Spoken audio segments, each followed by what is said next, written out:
Magandang gabi mga kapuso. Ako po ang inyong Kuya Kim na magbibigay sa inyo ng trivia sa likod ng mga trending na balita. Sa Jensen, may namamasko. Sa lamig ng kanilang boses at taas na kanilang performance level, tiyak mahihiya ka raw sumigaw ng patawad po.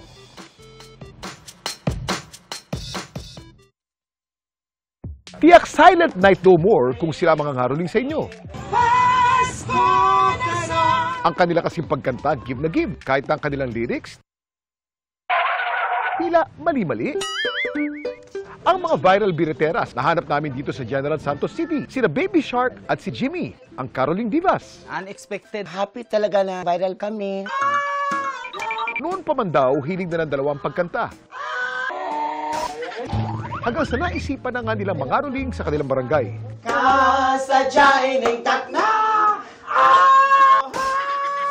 Happy kami pagkaroling kasi malaking kita. Na-appreciate din kami ng mga tao. Kuya Kim, kailan ba nagsimula ang tradisyon ng pangaroling dito sa Pilipinas? Kuya Kim, ano na? Hindi kumpleto ang ating Pasko pag hindi tayo nakakarinig ng mga nangangaroling. Ang tradisyong ito ay sinalin sa atin ng mga Kastila noong panahon nila. Sa Spain naman, mayroong mga grupo o choir na nagtatanghal ng villancicos. Dahil sa haba ng panahon na nasakop tayo ng mga Kastila, naging ugali na rin natin mga Pilipino na kumanta ng villancicos tuwing misa. Ngunit di naglaon, narinig na rin ng mga ito sa kalsada at sa ating mga tahanan. Noong 1890s naman, kinakanta na mga Christmas carol na gawa ng mga Filipino composer, gaya ng Invitation for Nativity at Responsarium ni Marcelo Adonay. Fast forward to 2023, napakaraming mga Christmas carols na maaaring pagpilian ng mga Pinoy, mapa-English man ito o Tagalog. Samantala kung nooy na mamahay-mahay pa mga caroling divas para mabigyan ng aginaldo. Ngayon, sila nang inibitahan para kumanta sa kaliwat kalang parties at events sa Jensen. Dati kasi hindi pa kami na trending viral, 400. Ngayon sir, angat na angat po. Kakatulong talaga. Daily needs namin sir. Dahil nagbabago yung lipunan natin, nagbabago din yung pamamaraan ng caroling. Mas creative, enterprising, kapag ginalingan mo, mas malaki yung makukuha mong pera. Pero ang saya ng pangangaroling, hindi raw kumpleto kung wala ang ingay ng mga ito.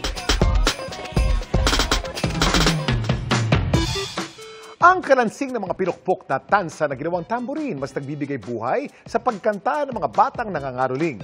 Pero alam niyo ba na ang tansan hindi pala local term nating mga Pinoy sa bottle cap o takip ng ating mga inumin? Mula ito sa isang brand na carbonated water mula sa Japan na sumikat sa Pilipinas noong 1902.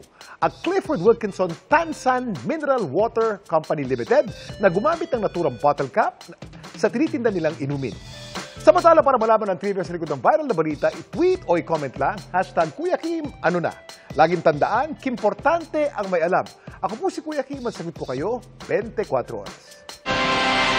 Mga kapuso, kimportante ang may alam.